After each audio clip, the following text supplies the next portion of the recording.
My name is Etienne Basso. I'm Director of the Members Research Service at EPRS, and I'm replacing our Director General, Anthony Teasdale. We cannot be with us today. I would like to welcome you all. First of all, those who are online, watching us from Brussels, but also beyond in Europe.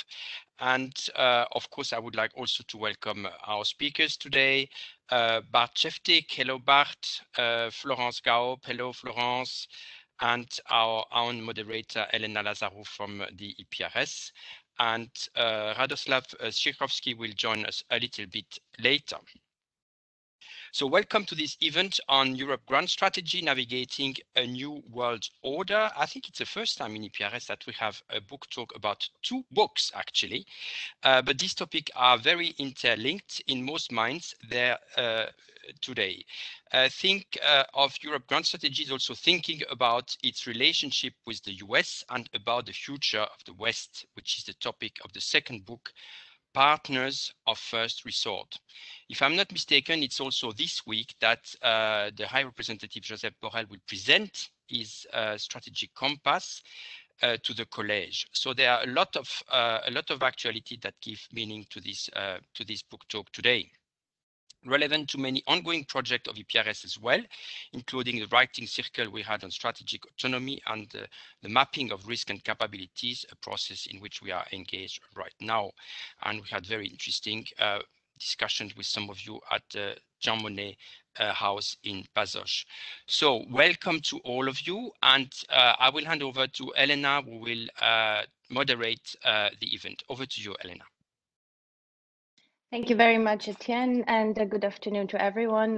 Welcome to our speakers and to our audience as we continue our journey of online events and the cyber world. Today, indeed, as Etienne said, we're very pleased to have with us Bart Szewczyk, I hope I'm pronouncing that right, to present what is actually 2 out of 3 books, because as I understand it from reading or sort of horizontally going through the books, these 2 books are part of a trilogy, the third of which has to do with European sovereignty. So essentially the 3 themes are strategy, sovereignty, and transatlantic relations.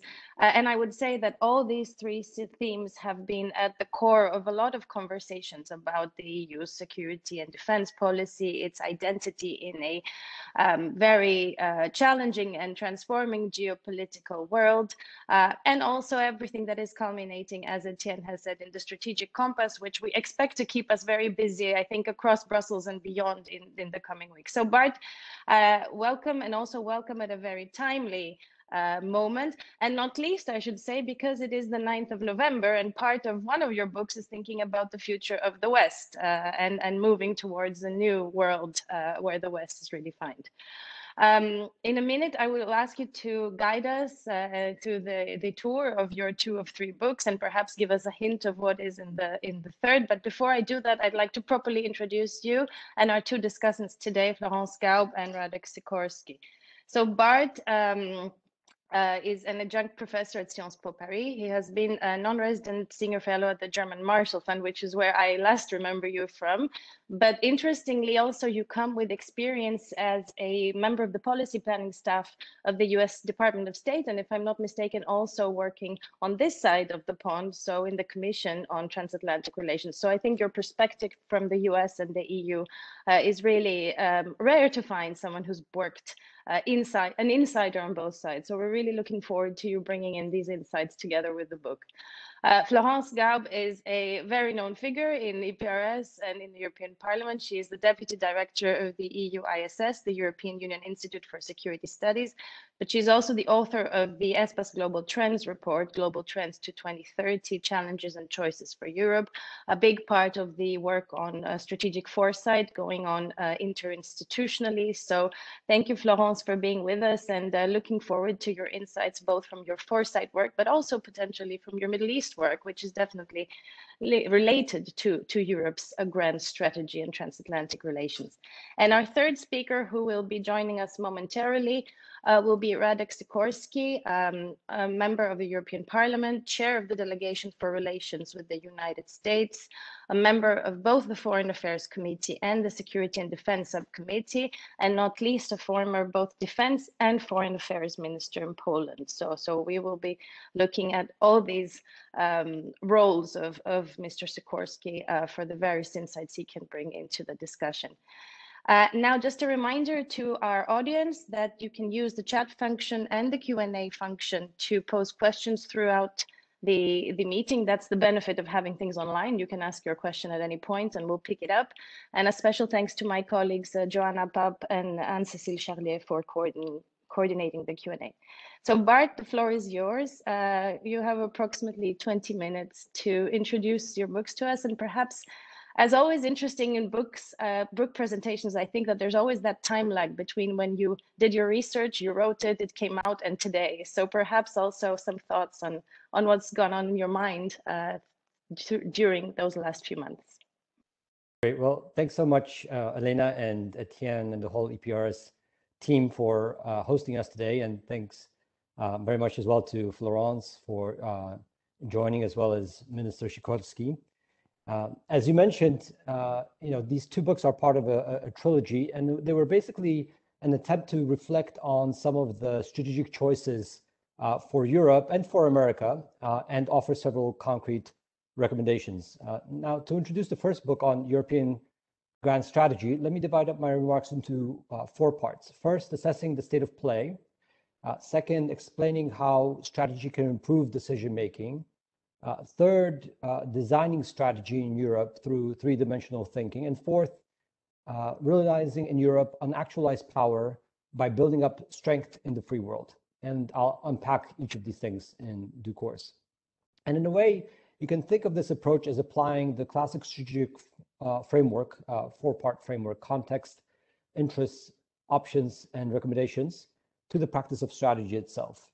And I will then close with a few minutes of reflections on the future of the West. Now, what is the state of play of European strategy? And in a word, it's complicated, and partly because of the decentralized and complex nature of the EU, and I'll get to that in a little bit. Now, the good news, and I'll expand on this, is that European leaders are starting to take charge of strategy formulation in Europe, as they noted at the last informal European Council in Slovenia in October. Currently, as you well know, as both Etienne and Elena mentioned, the EU is engaged in a review process called the Strategic Compass to assess new increasing threats and challenges, and to define what kind of security and defense actor it wants to be. Now, HRVP Borrell is due to present this document in Parliament shortly, and crucially, and this is quite important, European leaders have declared that they will engage with this document and with some of the underlying arguments at their next meeting in December. Now, by comparison, I've been told that apparently the EU's last strategic document, the 2016 Global Strategy, may not have been read by any of the European leaders, let alone all of them, and perhaps at most on the airplane to Brussels as part of a larger briefing book. Now, so what should a document like this look like, and what is its purpose? I'll spend a little bit more time on this second question. What is the interest in strategy? Now, in essence, strategy is the alignment of potentially infinite ends with finite means. What do I mean? Political actors can theoretically pursue a wide array of objectives, but realistically are constrained by their material and intangible resources. And so strategy is a dynamic process of analysis, decision, and review that requires A, understanding the international and domestic context, B, identifying core interests among potential priorities, C, defining desired objectives to serve those interests, and then finally developing policy options to meet those objectives with limited resources. So, it's a way of thinking and acting over time across this vast array of issues, not to resolve all potential questions under all potential scenarios, but to at least be able to be prepared for them as they arise. So the best way to think about strategy is a set of arguments and organizing principles embodied in documents, but also decisions that can help explain the myriad of foreign policy choices and helps guide future paths. Now, any strategy needs to be articulable, but it actually does not need to be codified in a single document or even several documents. It can be deduced from a range of actions, omissions, and statements, and ultimately has to express certain ideas about, again, the state of play, interests, objectives, and policies. In that sense, strategy is the logic of policies. Now, the purpose of strategy is to maximize the chance of success given existing resources by improving the quality of decisions. Even the best strategies can be overcome by forces of fortune. For this reason, Napoleon was reported to prefer lucky generals over good ones, because lucky generals won battles. But one useful benchmark for effective strategy is creating power or getting more out of a situation than the starting balance of power would suggest. Yet, if one reviews the historical record, there's no clear correlation between coherent strategies and successful foreign policies, with good decisions and few clear mistakes. Thus, strategy appears to be neither a sufficient nor a necessary condition of sound decision-making, and perhaps policy is all about luck, just as Napoleon insinuated. But of course, I wouldn't write a whole book on strategy if I thought it was just about luck. So even with those caveats, my main argument is that strategy is an inescapable element of responsible decision-making. Whether or not governments have a grand strategy, officials invariably have to make decisions, the basic building blocks of any political process. They need to decide what to say and with whom to meet, what norms, rules, institutions, deals, and laws to promote and defend, how to collect and analyze information, how to spend money and where to expand or restrict economic exchange through sanctions, for instance, and how to prepare and use force. Now, few leaders would prefer to make such diplomatic, regulatory, economic, intelligence, and military decisions in an arbitrary or reactive manner. And in democracies, especially, leaders arguably are ethically required to think coherently and act proactively, as they need to utilize public resources responsibly on behalf of citizens' interests. And so over time, the coherence of decisions defines policy, and the logic of policies defines strategy. But let me come back to the point that ultimately what counts is the decision and its consequences rather than the underlying document and its persuasiveness. So you could say that it's preferable to have no strategy and good decisions to a good strategy and no or bad decisions. But nonetheless, a good strategy can improve the quality of decision making. Now, let me turn to the third question. How can strategy, properly conceived, be developed in Europe? Now, by comparison, within decentralized political systems such as France or the United States, the president, as an individual, can theoretically decide himself or herself to a large extent the course of foreign policy. And the same logic applies to centralized parliamentary systems such as the United Kingdom. Thus, if the French Ministry of Economy seeks a new investment agreement based on sound economic logic, but the Quai d'Orsay objects on equally sound foreign policy or security grounds, the French president can resolve the conflict by determining appropriate priorities to each consideration. But even in practice, the most powerful presidents or prime ministers have needed to rely on the wider team of officials as well as broader support from the legislature and the public to devise and implement strategy over time. In the EU, obviously, this is much more complicated because the decision-making process is inherently different, and there's typically no single decision maker or body that decides once and for all, but rather a rotating set of actors operating on the basis of an amorphous consensus that by design embodies many inconsistencies. With these inherent challenges, European strategy can often devolve to the lowest common denominator in order to have a statement, a single voice, rather than analyzing the international context, identifying interests and objectives, developing options, and prioritizing action. And indeed, the drafters of the 2016 global strategy, just to come back to that document, emphasize this identity formation function rather than serving as a blueprint for decision-making and action. Now, my core argument, whatever strategy is adopted, is that the future of Europe, its peace, prosperity, and political inclusion, is inextricably intertwined with the fate of the liberal order. And the wider global order rests in part on Europe's ability to craft an effective grand strategy, not only in addressing threats to the liberal order from countries like China and Russia, but also in dealing with core issues of concern in stabilizing the Middle East and Africa, which we can get into further in Q&A. And let me unpack these concepts a little bit of global order, liberal order, and core interests. In essence, when designing strategy for Europe, we need to think across three dimensions. There are three separate categories of issues that are logically interrelated, but should remain analytically distinct. And again, global order, and Europe's core interests. Now, the global order is a set of rules, norms, and institutions that apply across the world, such as the United Nations or the Nuclear Non-Proliferation Treaty. They help provide stability and predictability to international relations, but they are not necessarily liberal. To be sure, the UN Charter contains many aspirations about democracy, human rights, and rule of law, but it is also structured to be non-threatening to authoritarian states such as the Soviet Union during the Cold War, now Russia, or communist China. And likewise, the NPT freezes a particular distribution of nuclear weapon capability across the world while aspiring to a nuclear-free world. The liberal order is a particular subset of rules, norms, institutions oriented around democracy, human rights, rule of law, free and fair trade, and market economy.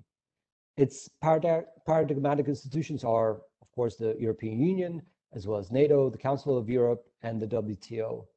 And like the structures of the global order, they also provide predictability, but can also be disruptive in helping transform societies around a particular vision of governance with human dignity at its center. And finally, Europe's core interests are those issues beyond the liberal order that European countries need to address, either collectively or unilaterally, to ensure the basic objectives of any state: physical security of its citizens and territory, control over borders, and internal order. Unilateral initiatives such as Germany's negotiation of the migration deal with Turkey in 2016, or France's Operation Barkhane in the Sahel since 2014, can be constructed and should be welcomed if they seek to serve wider common interests rather than merely those of the state taking the unilateral action. And the same principle applies to multilateral measures such as outside of the EU institutions, such as the European International Intervention Initiative or increased Franco-German cooperation through the Treaty of Aachen, rather than, so in a sense, a certain degree of self-help experimentation can be productive if it is inclusive rather than exclusive. Now, most of the European strategic debate appears to take place from the perspective of the first level of analysis, the global order, or what is sometimes described as a rules-based international order. Yet the whole world may not be shaped over the medium term in the liberal image, as was the hope of the 1990s. And nonetheless, Europe can still make a significant progress on the second level of analysis, the liberal order. There's an ongoing struggle in Europe's neighborhood, in Europe and in the Western Balkans, over fundamental principles of democracy, human rights, and rule of law. The outcome of these contests will profoundly shape, in turn, the vibrancy of these values within the EU. Thus, EU leaders should ensure that the liberal order is recognized as a central concern as part of their national strategies, as all have a vital interest in preserving it. Finally, there are some questions that may not be readily captured within the conceptual framework of liberal order as a guiding principle for Europe's grand strategy, and may require either unilateral action or coalitions of the willing organized around particular issues within and across NATO and the EU. And so European leaders should shift adroitly among these three levels of analysis while retaining the liberal order as the overall lodestar. Now, let me close with a few closing remarks on the first book and some concrete strategic recommendations organized around the concept of building up strength in the free world and realizing unactualized power in Europe. Now, Europe, both the EU as well as the United Kingdom, are creatures and beneficiaries of the liberal order and have an existential stake in preserving it externally as well as internally. The EU's continued strength and vitality relies in part on the wider network of institutions and norms committed to the same fundamental values of democracy, human rights, rule of law, and market capitalism. And history shows that these trends are both contingent both on international factors as well as domestic sources. These external dynamics apply especially to European countries, given the limited size yet high degree of openness of most EU member states. Thus, for instance, whether democracy succeeds in Ukraine matters to the health of democracy in Poland or France. And thus, to exist, let alone succeed, the EU needs to make the world safe for the liberal order at home and abroad. And incidentally, China's rise as a systemic rival challenges this order. So as the liberal order is fraying, Europe has a vital interest in defending it and can muster the political will and resources to do so. Now, what will be crucial is linking this kind of macro insight or macro commitment to concrete policies and linking them across regions and topics. And if you think about it, there's currently a wide gap of unactualized power in Europe between its potential capabilities and actual spending on defense and diplomacy, in a way similar to what the United States faced in 1950 when the Truman administration developed its strategy for the defense of the free world. Now, beyond the material resources potentially within its disposal, Europe's other main source of power is its international network. And all that remains to is to really clarify the purpose and interest for which it should deploy its power. Now, some of this discussion might sound a little bit theoretical and abstract, but in truth, it can be linked to very specific cases and concrete policies. You know, to be sure, in the current geopolitical context, there's no shortage of crises where Europe's defense of the liberal order can be tested and exemplified. I mentioned the Ukraine and the Western Balkans, other Eastern Partnership countries, and elsewhere in the world, not necessarily everywhere, but elsewhere in the world where Europe can help continue to defend some of the values and norms underlying the liberal order by defending them. Now, let me maybe spend a few minutes on how does all of this relate to the future of the West, and where does transatlantic relations play as part of this overall strategy for Europe? Now, if you backtrack a little bit, people sometimes might mythologize the simplicity and transatlantic unity of the West during the Cold War. But the real golden age, if you think about it, of the West and the liberal order occurred during the 1990s. You had NATO and EU enlargement, the notion that all major powers, including Russia and China, would become liberal democracies, and entrenchment of the overall Western standard for global success, again, based around democracy, human rights, rule of law, free trade, and market capitalism as the global benchmark.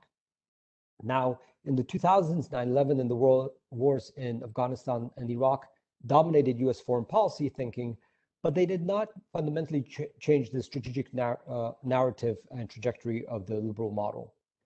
And then came the financial crisis of 2008 and the Russia-Georgia war, which significantly shifted this overall strategic narrative. And in a sense, the modern story of the West is a struggle between the hopes of 1989, a year that was celebrated rightly for the success and enlargement of the liberal order, especially now on this anniversary of November 9th, and the fears of 2008, a year, if you remember, that was primarily characterized by its internal challenges and external threats from liberal actors. So what does all this mean for the West? Reinvigorating and reimagining the transatlantic relationship will be an uphill battle amid a plethora of competing priorities, both in Europe and in America. Yet both sides will need to seize this unique strategic opportunity, with the Biden-Harris administration potentially the most transatlanticist US government in decades, to make the promise of partnership a reality. And my fundamental argument is that for Europe, the road to success in foreign policy, whether confronting Beijing, Moscow, COVID, or ISIS, leads through synergy with the United States and vice versa. And here are two concrete ideas to do so.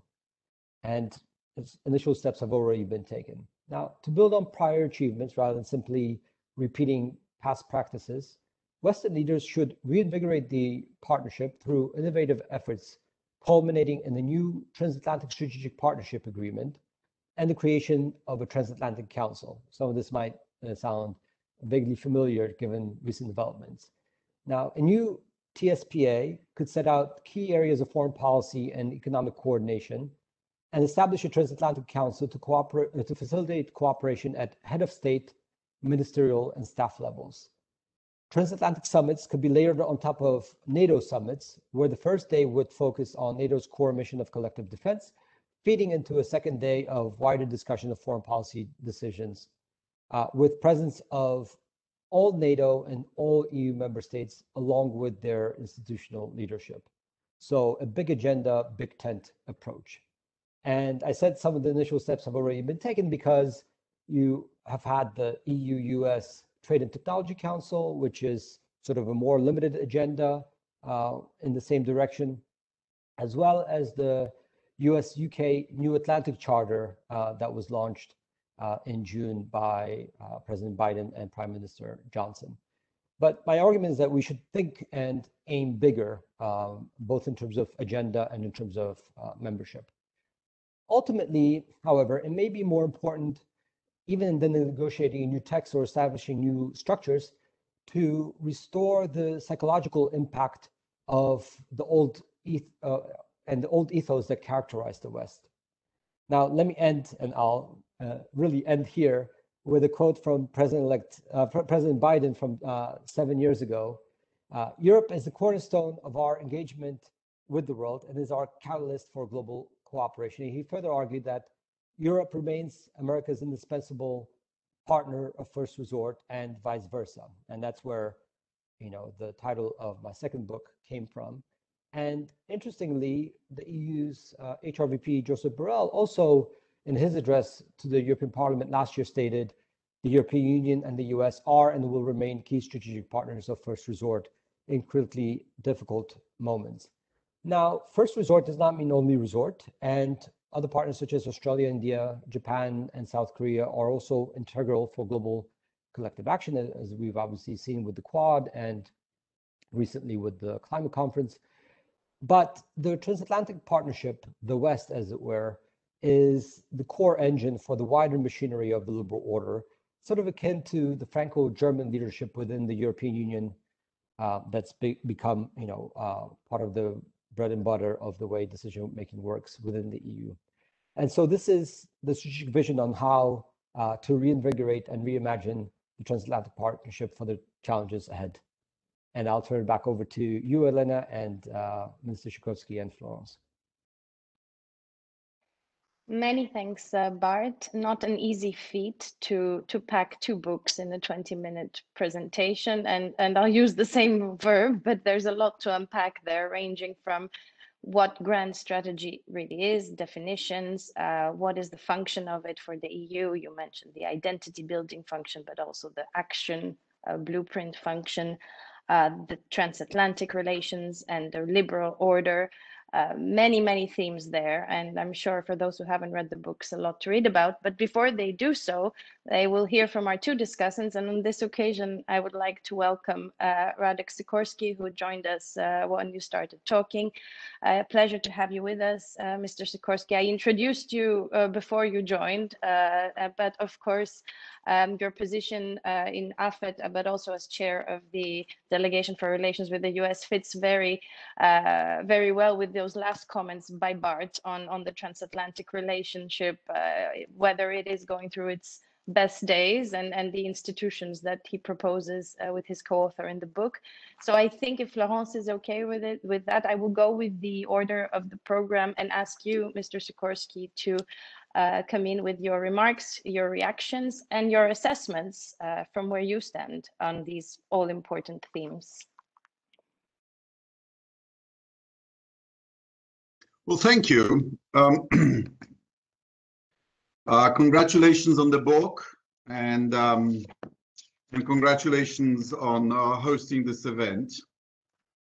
And while I think it's very useful that we have strategists such as Mr. Szewczyk who think about what a European strategy could look like, I have a couple of fundamental issues, having dealt with the EU both as a member of the Foreign Affairs Council and now as an MEP.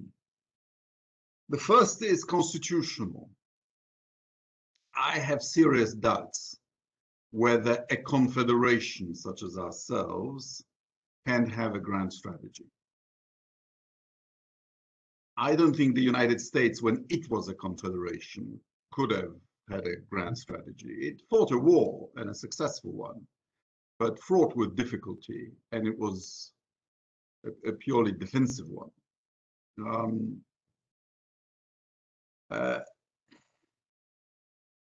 For us to have a grand strategy, we would have to, at the very least, fulfill what we've already pledged ourselves to do in the Lisbon Treaty, which is to have a foreign policy in common and to have a defense policy worthy of its name.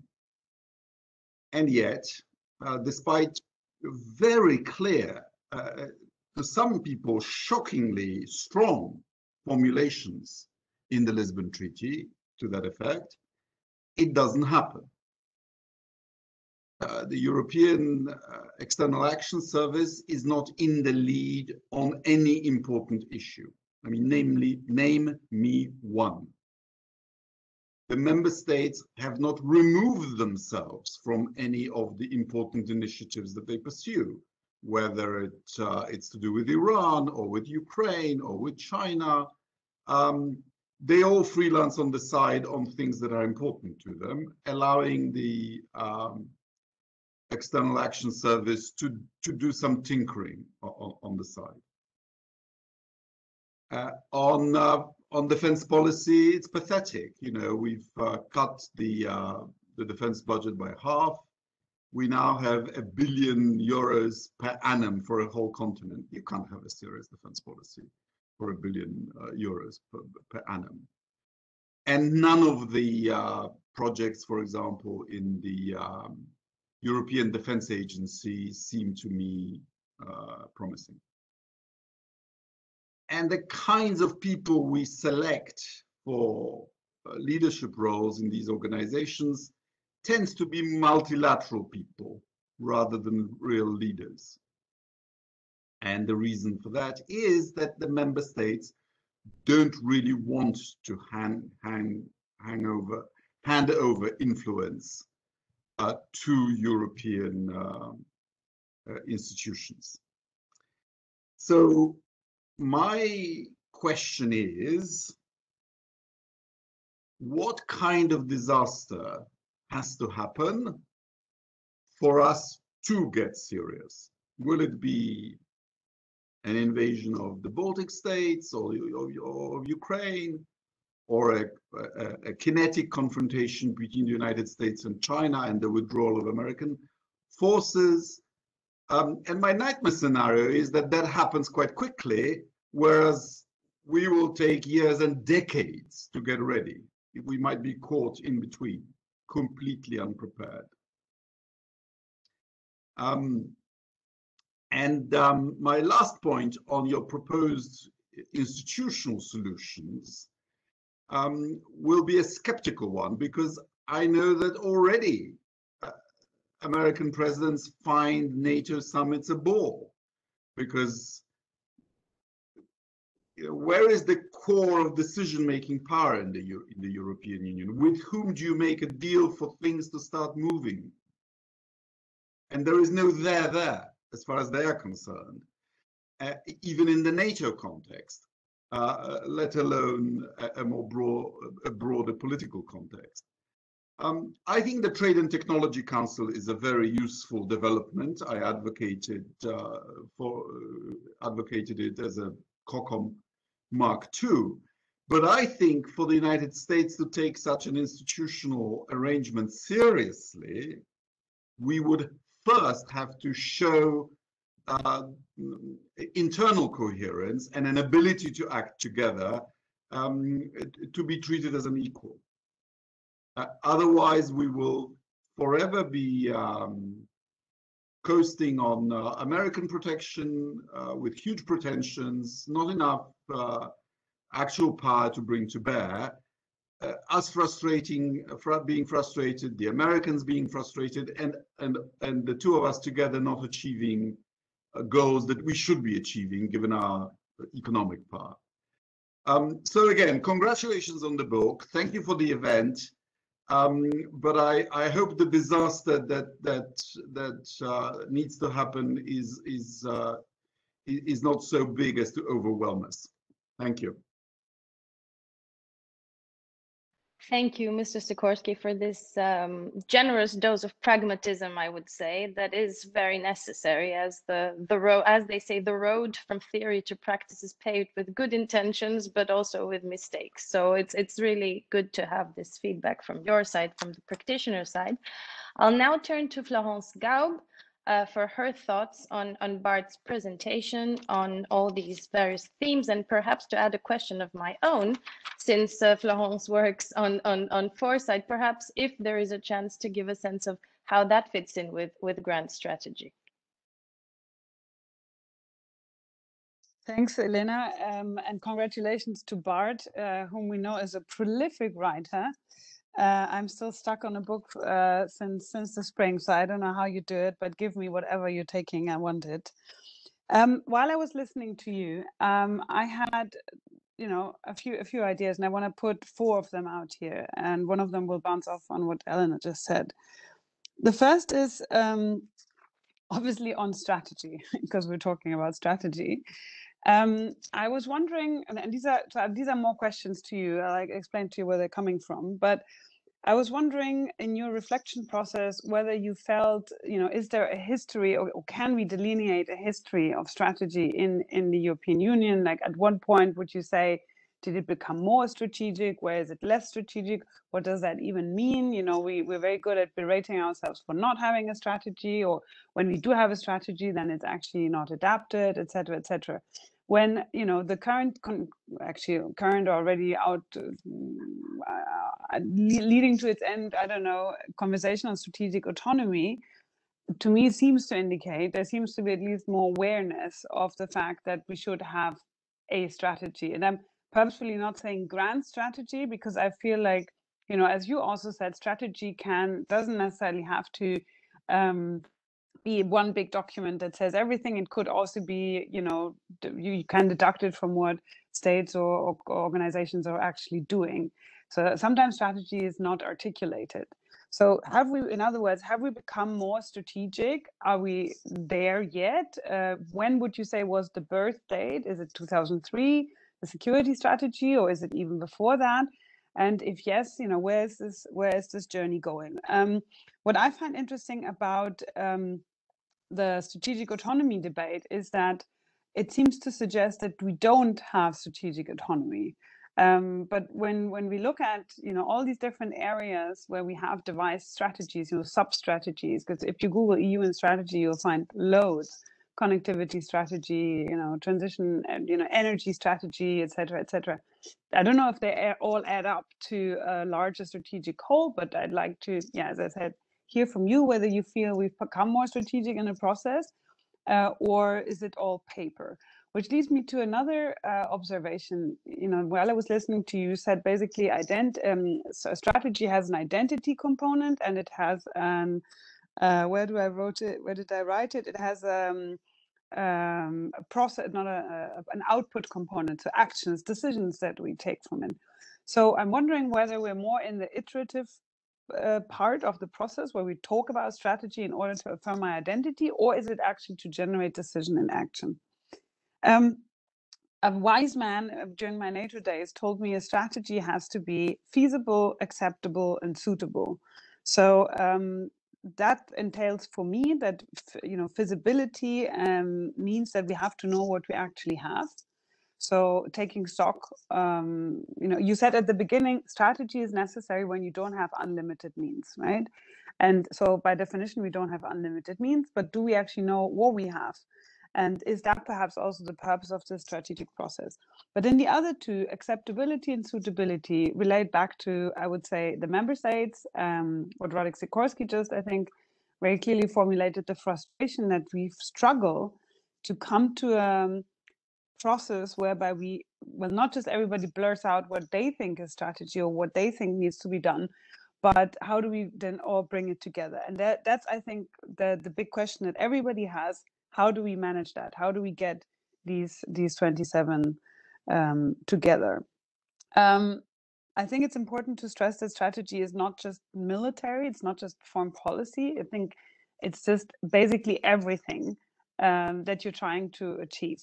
So this is a long-winded question, but the question, Bart, is basically how do we know, have we become more strategic as EU, and where do you think it's going? Are we becoming more strategic, or have we reached perhaps a dead end that, as 27, we have gone where no other states have gone before, and now we've realized it's the end point? Which leads me to the second point that Elena also touched on. I think people confuse planning, strategy, and foresight. And so my question to you is, how do you think they're different? And I'll tell you what I think where they're different.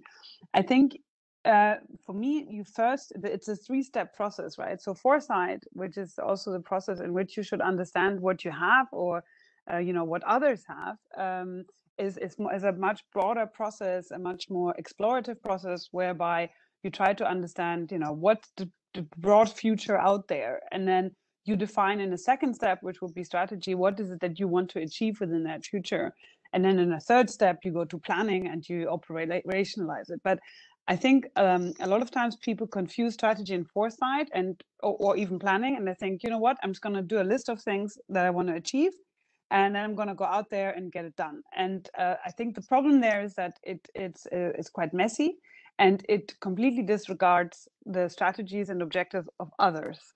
Which brings me to, well, it's a sub-question, but I'd be also curious to know what you think about whether we have awareness of what the others, quote unquote, want. What are the strategies? What is their expectation of Russia, of China, and the United States when it comes to the future?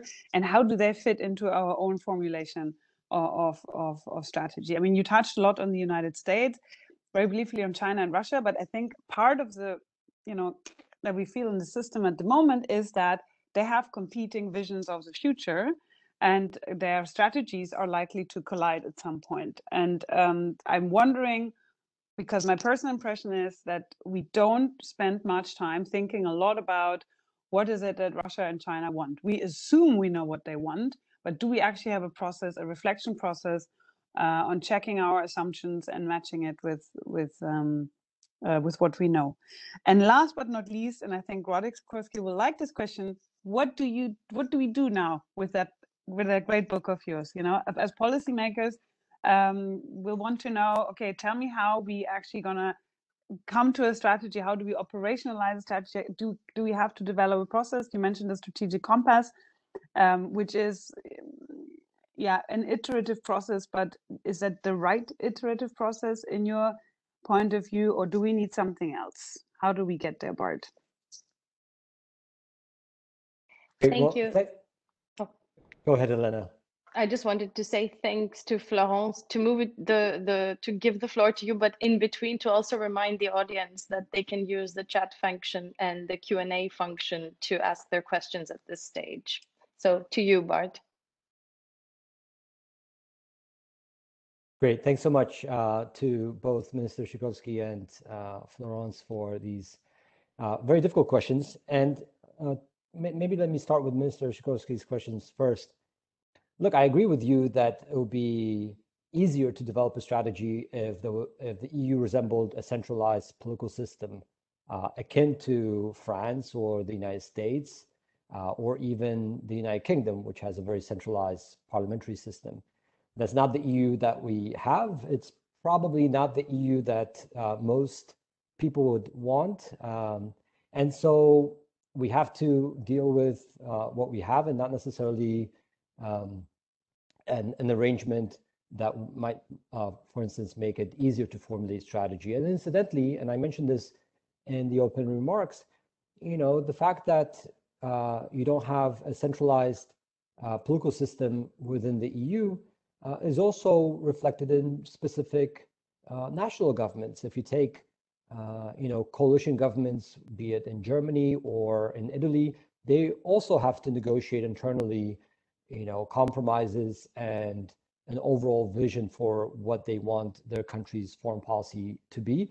Obviously, that task is multiplied at the EU level, but I don't think it's an impossible quest to have some, coherent understanding of where Europe finds itself in, what are the main threats and challenges, be it from China or Russia or terrorism or pandemics.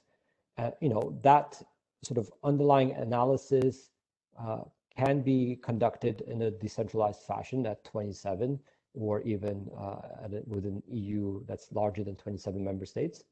Now, identifying, interests and objectives that need to be pursued is, I agree, more contentious. Do you push back against Russia? Do you try to limit the space that China can operate in as it tries to reshape the world in its image?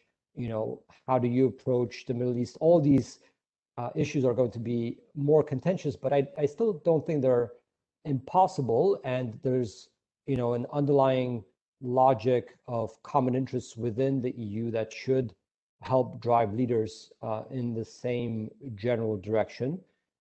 Obviously, then, as you're trying to develop policy options and figuring out what's to be done about this, that's even more difficult. But if you think about, one of the most significant policies that the EU has had over the past 7 years, which have been sanctions against Russia for its aggression in eastern Ukraine and illegal annexation of Crimea, no one would have bet that those sanctions could be maintained for 7 years, even as they need to be rolled over every 6 months. And yet, on this specific issue, we've been able to coalesce the 27 together and have a common view of what should be done about this underlying major problem that Russia poses.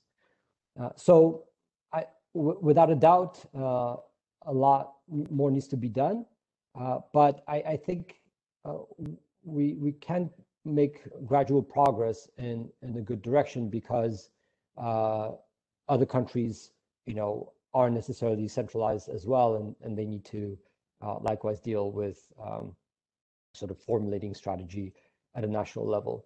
I would also say that NATO does this, albeit in a more limited fashion, but NATO does adopt strategies at a leader's level. And there, the situation is eased a little bit because, of the military misbalance within NATO in favor of the United States. And so as a consequence, the United States helps drive the agenda within NATO and perhaps serves as a sort of center of gravity around which a viewpoint within NATO can develop. But I am actually heartened by the fact that European leaders, as I mentioned at the last informal European Council, have engaged with the underlying strategic compass process and are going to re-engage with it next month at their next meeting. Now, what I would say in terms of Florence's questions, maybe going backwards, how to improve the existing process. Look, there are various approaches to strategy, but in the United States, at least, one model that's been well entrenched was instituted by Henry Kissinger when he served as Richard Nixon's national security advisor. And it was a much more structured and systematic way of assessing, analyzing issues and making decisions. Previously, before Nixon and Kissinger, essentially the process was pretty much improvisational and a little bit reactive. Issues would come in and the machinery would develop some sort of a response. And there was an attempt to have, or at least some people were driving towards having, a unified process that would yield an underlying document, akin to what I mentioned earlier, the 1950 Truman administration's strategy document, the NSC 68. But those attempts were subsequently resisted. And then Kissinger came in and said, look, we're going to have two categories of paper that we'll need. One category is to analyze issues, to get a sense of the underlying reality and facts on the ground. And so, for instance, just to give you an example, when he came into office in early 1969, the first thing he did was list like 20 or 50 questions on Vietnam that the rest of the government machinery was supposed to respond to. And so these were, study memos, just educating the decision makers, educating the principals, as well as their advisors on what the situation is. And in that process, you could dive into issues like, what does exactly China want to achieve in the world? Is Russia really a spoiler as it's acted over the past 7 years? Or, is there some hidden message that we've been missing over these years that is trying to communicate, but we are not able to receive? And likewise on other issues, so maybe one recommendation would be for European governments within their national systems to have this process, this kind of educational analytical process, which, at least from my experience at the European Commission, was not happening. You would get, short analyses, typically, one pages that, just by the nature of things, you're not going to get a lot of depth, or you get very extensive documents that are a little bit outdated and typically not digested by decision makers or their advisors. And so you need, sort of the underlying machinery to educate yourself on the reality out there and what potentially to do about it. The second category of memos were decision memos. Now, those would present to the principals, and here it would be the European leaders, specific options of what to do about a particular issue, whether it's Russia or China or what have you. And hopefully these types of decision memos, frame the issues in very crisp ways, just as Minister Sikorski pointed out, with clear, arguments in favor and against. A lot of times what happens, unfortunately, within EU discussions is that everyone drives to consensus from the beginning. And so, everyone's trying to identify the sweet spot of a center of gravity of opinion that might coalesce overall agreement, and picks that as the recommended option without sort of having an honest debate back and forth over the pros and cons of a particular course of action. Now, if I could just spend a couple of minutes on your other questions, foresight and strategy. I tend to think of foresight as sort of a much longer term look at the world and what it might look like without much commitment to what to do about it in the here and now. And it's quite useful to get a sense of where things might evolve over the next 30 or 50 years, and sort of see where you are now as part of that overall course of history. But a lot of times, that will open up your imagination and open up your kind of set of policy options that you might consider now, but it's not necessarily linked to what you're going to do in the here and now, because that long-term future is so far away from now that it's very difficult to have any precision between the present and those 30-year projections, maybe except for things like demographic growth and that sort of thing, where the trends are a little bit more stable. But if you think about even economic trends, or is Russia going to be continue to be a spoiler in 30 years, or a regional power, or a part of the West as it was envisioned to potentially be in the 1990s? It's a question that's almost impossible to answer with a 30, 50-year time horizon. And in terms of how to assess the state of play in terms of strategy in Europe and what is its birth date and so forth, You know, it's a work in progress, as it is in all political systems, in all governments. Like I said, you know, strategy does not necessarily guarantee foreign policy success. And for instance, if you look at the George W. Bush administration, it had a very clear strategy focused around the war on terror, and you know, it was crisply articulated. There was internal coherence. People knew what the underlying intentions were. But it turned out to be associated with a large number of foreign policy mistakes, the largest of which was the 2003 war in Iraq. And so, you know, it's not a panacea for foreign policy problems. Strategy is also not a panacea for the underlying decentralized political systems that we have. But it can help improve the situation on the margins, because I very much hope that we don't have a major transformative crisis of the type that Minister Sikorski outlined, that would, you know, basically change fundamentally facts on the ground and create new institutions, new realities, new hierarchies within Europe that might lead to new types of decision making. Thank you, Bart. We're getting a few questions from various chat modalities, and I'm aware that Florence has to leave soon. So I'll read out a first batch and perhaps turn to Florence for any reactions, and then we'll continue. So the first question is, what are the main stumbling blocks to a coherent EU strategy and to trust among the 27 member states? I think that's to the panel in general. A second one is, I think, to Radek Sikorski.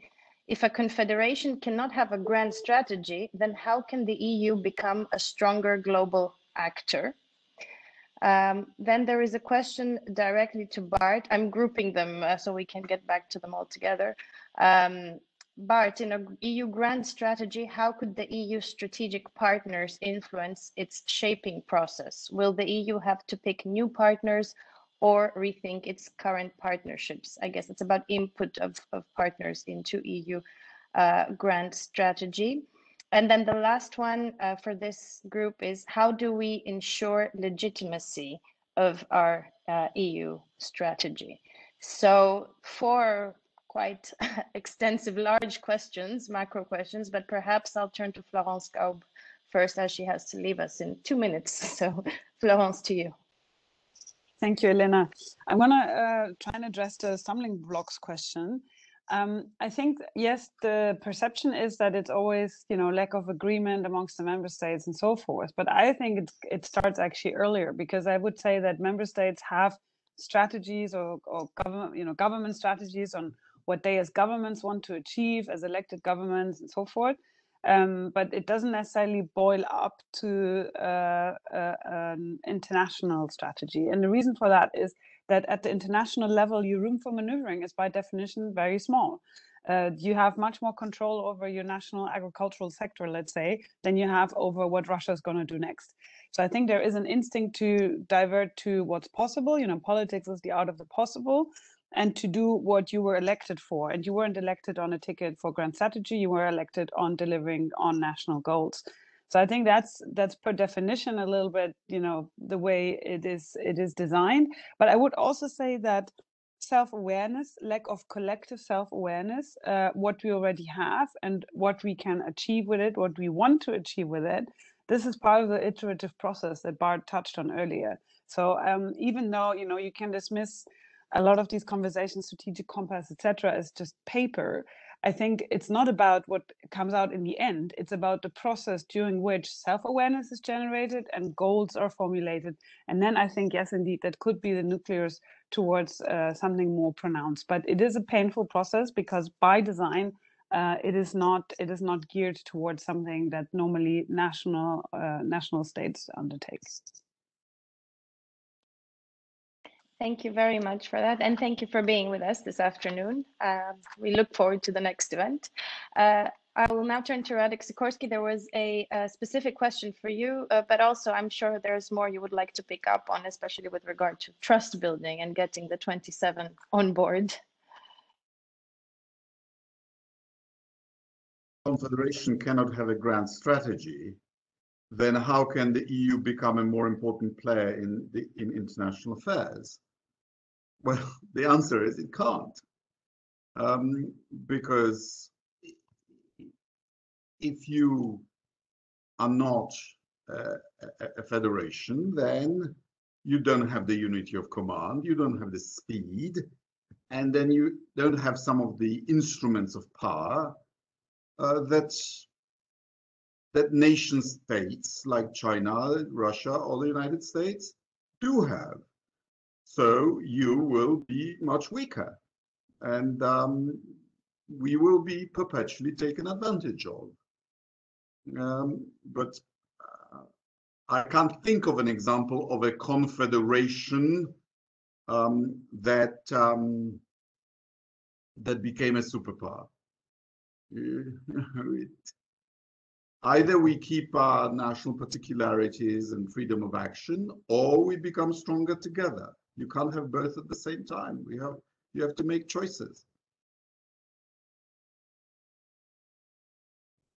Thank you. Would you like to come in on any of the other points on how to have how can we give a grand strategy legitimacy in the EU? How can we overcome the stumbling blocks for the 27 to get on the same page? Any of these you'd like to come in on?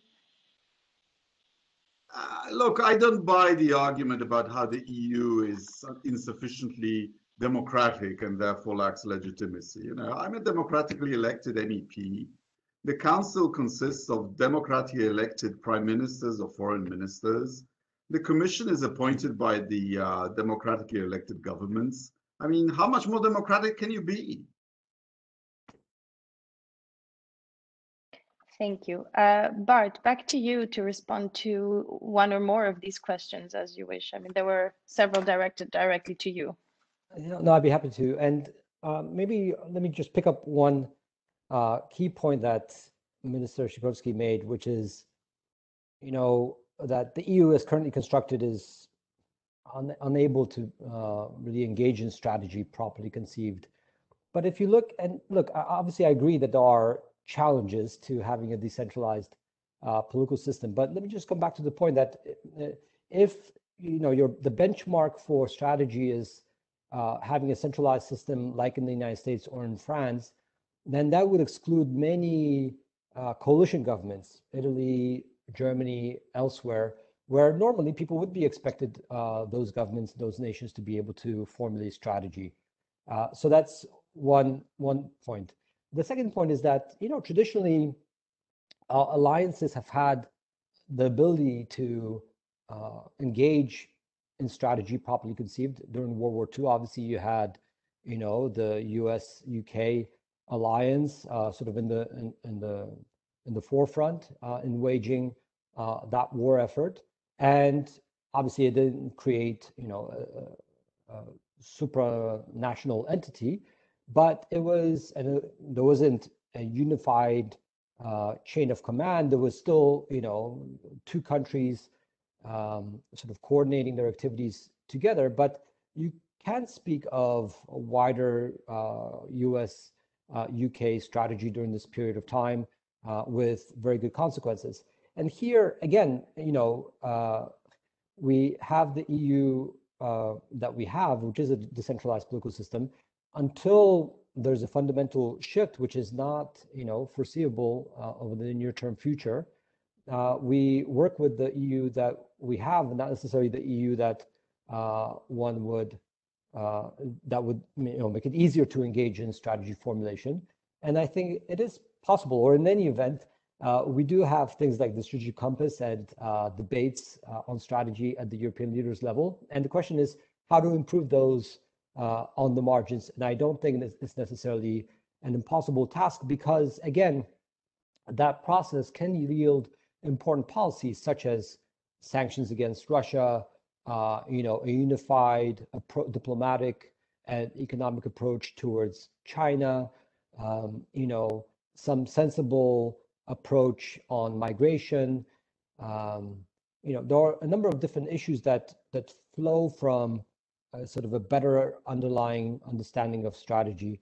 And here, when I think about the European Union or about Europe, it's not necessarily just the EU institutions, as important as they are, but all the EU member states acting together alongside with partners. So, my focus is as much on the national processes in Germany, France, Italy, Poland, elsewhere, as it is on what's happening in Brussels. Now, let me just quickly mention partners. Look, I think still first and foremost, the key partner for Europe will be the United States over the indefinite future.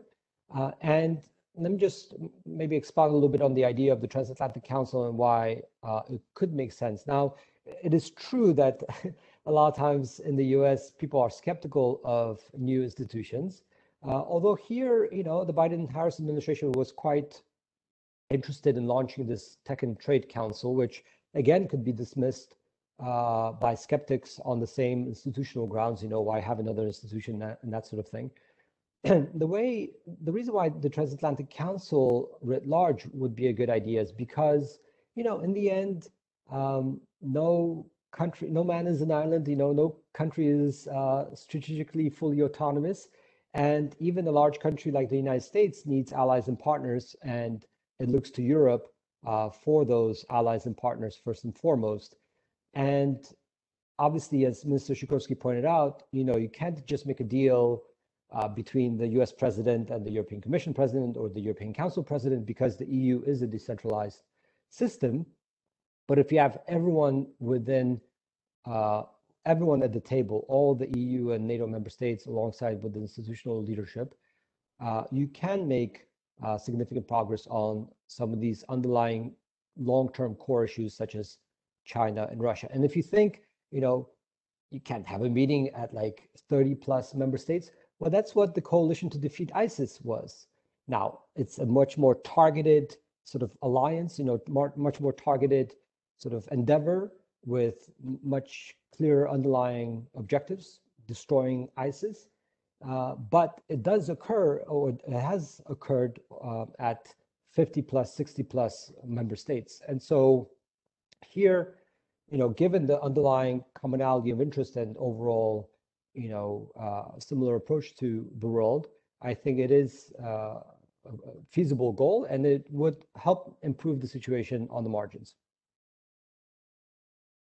Thank you, Bart. I have another question in the chat, but I'm also very tempted to ask you a question, which is the proposal you make about this enlarged council to include all the EU and NATO members. I mean, once you get to that size, where arguably you don't have complete like-mindedness, would it then not make sense to also enlarge further and include what the United States considers very strategic partners, such as Australia comes to mind? I mean, it really, where does this end?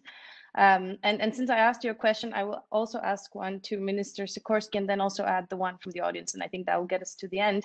And Minister Sikorski, I was very struck by what you mentioned, the Trade and Technology Council, and indeed a lot of resemblance with your COCOM 2 idea from a couple of years ago,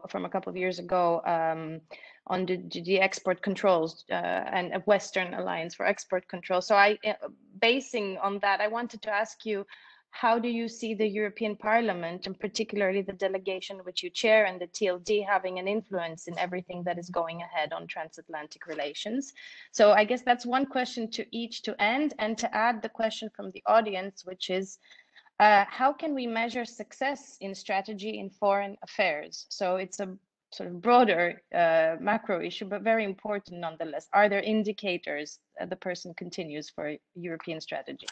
So I will leave the author for last. So I will turn to Radek Sikorski for a response to that question and maybe his final comments, and then go back to Bart. Well, metrics of success are, of course, notoriously difficult in foreign policy.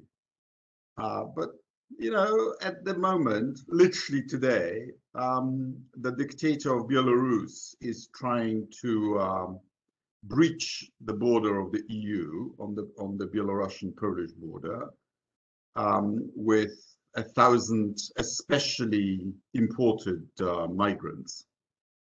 And I think that's a very good test. You know, as the EU, we have some instruments of influence. We can sanction Belarus. We can force countries from which the migrants originate to close down Belarusian consulates. Iraq has already done it. We could force those countries to stop flying to Minsk. And we can back up Poland if its nationalist government agrees to use border guards from all over Europe to signal to Lukashenko that he's dealing with more than one country. And you know, let's wait and see if that happens. I mean, if we can't stand up together to Lukashenko, then what hope is there of anything more ambitious? The delegation is restarting its operations. I was in Washington in July physically, and we are meeting at the end of next month in Croatia. And TTC will obviously be an important part of the discussions, and we are involving my deputy from Finland. Kumpula Natri is taking a particular interest in shadowing the work of TTC and giving it a parliamentary input, and I will support her on that. To Bart's point, I would say this. An alliance is different from a confederation or federation, and basically serves its strongest members. What defeated Hitler wasn't the US and the UK. You've taken on board the Western paradigm of the Second World War a little too much. 80% of German losses were on the Eastern Front. The actual alliance was between the United States and the USSR. And the secondary allies and the two main allies gained a lot. The Soviet Union gained an external empire in Central Europe, and the United States gained the leadership of the Western world, whereas the UK basically started losing its empire. And, you know, ask minor allies such as Poland whether they feel victors in the Second World War. I don't have to explain to you. So no, that's not a paradigm. The European Union is basically run by the European Council, which is to say prime ministers. And you know, what we say in foreign ministry is any meeting of prime ministers wrecks 6 months of patient diplomacy.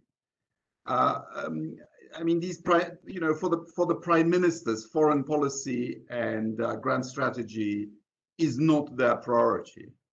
90% of their thinking is about domestic issues.